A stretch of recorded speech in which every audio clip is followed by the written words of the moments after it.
నమస్కారం అండి. హ్మ్. డాక్టర్ గారు చాలా మందికి ఈ బీపీ ఇష్యూస్ ఎక్కువగా ఉంటాయి. అంటే ఇంట్లో ఉన్న వాళ్ళ నుంచి జాబ్ చేసే వాళ్ళ వరకు. ఇంట్లో ఉన్న వాళ్ళేమో ఖాళీగా ఉండి ప్రతి దానికి చిరాకు పడుతూ, కోప్పడుతూ ఉంటారు. ఇంకా జాబ్ చేసే వాళ్ళేమో ఆఫీస్ టెన్షన్స్ ఇవి అని చెప్తూ ఎక్కువ కోప్పడతారు. అంటే కోప్పడ్డ తర్వాత ఆఖరికొచ్చేసి సారీ చెప్పడాలు, నేను కోపంలో చేశాను అని. ఇది ఈ మధ్య కాలంలో చాలా కామన్ ఇష్యూ అయిపోతుంది.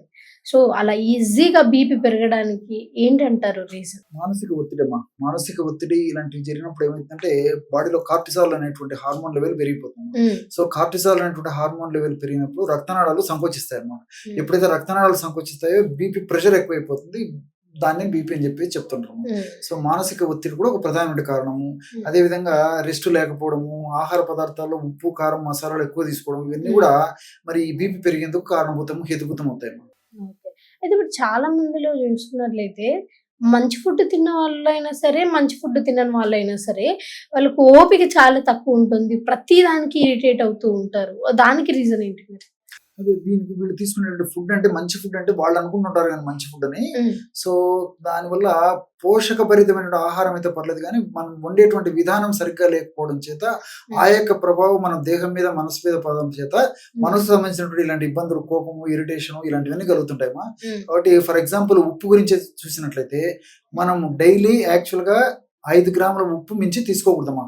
ఓకే. కానీ సగటు మనిషి 15-20 గ్రాముల ఉప్పు తీసుకుంటాం ఓకే. ఒక్క రోజులో? ఒక్క రోజులమ్మా. హ్మ్. ఉప్పు తెచ్చే ముప్పు అని చెప్పేసి హ్మ్. మరి మాక్సిమం 5 గ్రాములు తీసుకోవాల్సినటువంటి మనుషులము హ్మ్. రోజు 15-20 గ్రాములు ఉప్పు తీసుకుంటున్నాం అంటే క్రమక్రమంగా ఇంత ఒట్టుడింత అయిన చందాన హ్మ్. కొన్ని రోజులు, కొన్ని నెలలు, కొన్ని సంవత్సరాల పాటు ఈ విధంగా వాడడం వల్ల మరి హ్మ్. శరీరం అతలాకుతలం అయిపోయి అనేక రకాల సమస్యలు వస్తాయమ్మా. హ్మ్. కాబట్టి ఏంటి దీని వల్లనే ఇలాంటి సమస్యలు. అదేవిధంగా ఆయిల్ రోజు దాదాపు ఒక 15 గ్రామ్స్ మాక్సిమం అంటే దాదాపు ఎక్కువ 50 ఎంఎల్ 100 ఎంఎల్ కూడా ఆయిల్ తీసుకునే పరిస్థితి చాలా మందిలో కలుగుతుందమ్మా. అవును.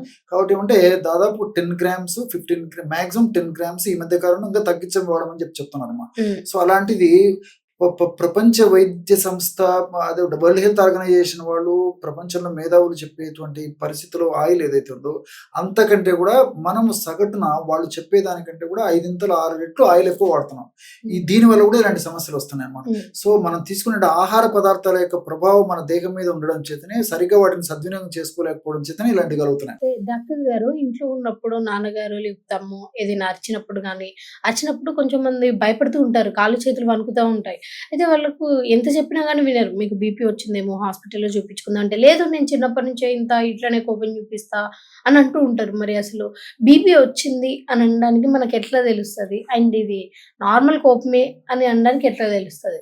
ఓకేమా. యాక్చువల్‌గా ఏంటంటే సమాజంలో గాని, లేకపోతే ఆ! ఇంట్లో గాని ఆ పరిస్థితుల ప్రభావం చేత ఉన్నట్టుండి సడెన్‌గా మరి ఈ మార్పు అంటే కోపము, చికాకు ఇలాంటివి కలిగినప్పుడు ఏం జరుగుతుందంటే ఇంతకుముందు చెప్పిన రక్తనాళాలు సంకోచింపబడి చేయడం చేత ఆ యొక్క ప్రభావం చేత బీపీ కూడా రైజ్ అయిపోతుందమ్మా. హ్మ్. బీపీ రైజ్ కావడం చేత ఈ యొక్క లక్షణాలు కూడా మరీ పెరిగిపోతాయి. కోపం మరీ పెరిగిపోతుంది. హ్మ్. వాటికి వచ్చేదానికి కారణం ఒకటైతే మరి ఈ బీపీ పెరగడం వల్ల మనిషి మరింత ఇదైపోతుంది. మనిషి వణికిపోవడము, ఓకే. తలనొప్పి రావడము, ఈ హ్మ్. చికాకు మరీ పెరిగిపోవడము హ్మ్. ఇలాంటివన్నీ కలుగుతుంటాయి. హ్మ్. కాబట్టి వీటిని మనం పరీక్షల ద్వారా నిర్ధారణ చేసుకోవాల్సింది తప్ప కేవలం లక్షణాలను బట్టి చెప్పడం సాధ్యం కాదమ్మా. హ్మ్. కాబట్టి మరి చిన్న వయసు వాళ్ళైతే ఇన్ జనరల్‌గా అంటే 100లో 90% వరకు కూడా మరి ఏదో 15 సంవత్సరాల వరకు లోపల పిల్లలకు ఏదైనా జరిగినా జనరల్‌గా బీపీ హ్మ్. అనేది ఉండకపోయేటువంటి అవకాశాలు ఉంటాయి. హ్మ్. జనరల్‌గామ్మా. హ్మ్. సో మరి వయస్సు వచ్చినటువంటి వాళ్ళలో ఈ యొక్క పద్ధతులు ఉన్నప్పుడు డాక్టర్ వద్దకు వెళ్ళేసి పరీక్ష చేయించుకోవడం మంచిదమ్మా. ఇంట్లోనే ఉండి బీపీ తగ్గించుకోవాలి అంటే ఏమైనా మంచి ఫార్ములా ఉందా? 100-150 ఎంఎల్ బీట్రూట్ గడ్డల రసం తీసుకోవాలమ్మా. ఓకే. సో ఇవన్నీ మనకు దొరికేవే ఈజీగా తయారు చేసుకోవచ్చు. హ్మ్. 100-150 ఎంఎల్ బీట్రూట్ గడ్డల రసం తీసుకొని ఒక గ్రాము ఎలాచి పౌడర్ అందులో కలిపేసేసి రోజు ఒక్కసారి తేనె వాడదైనటువంటి వాళ్ళందరూ కూడా కాస్త తేనె కలిపి తీసుకోవచ్చు. తేనె వాడకూడనటువంటి వాళ్ళు ఎవరైనా ఉంటే మరి తేనె మినహాయించేసి కేవలం బీట్రూట్ గడ్డల రసము, ఎలాచి పౌడర్ వాడితే సరిపోతుంది. Okay. 1 gram elaichi powder, 100-150 ML beetroot రసం 2 కలిపేసి తీసుకోవడం వల్ల మరి బీపీ చాలా ఫాస్ట్‌గా తగ్గిపోతుంది. అంతేకాకుండా ఈ యొక్క స్ట్రెస్ లెవెల్స్ తగ్గిపోతాయి. మానసిక ప్రశాంతత వనకూరుతుంది. మానసిక ఒత్తిడి తగ్గేటువంటి పరిస్థితి ఏర్పడుతుంది. సో మల్టిపుల్ బెనిఫిట్స్ నేను చెప్పినటువంటి ఈ ఫార్ములా వల్ల కలుగుతాయమ్మా. ఓకే అండి. మంచి ఫార్ములా చెప్పారు. ఈ ఫార్ములాని ఫాలో అవ్వండి మీరు గూడా. సో, థాంక్ యూ అండి. Thank you so much. Okay.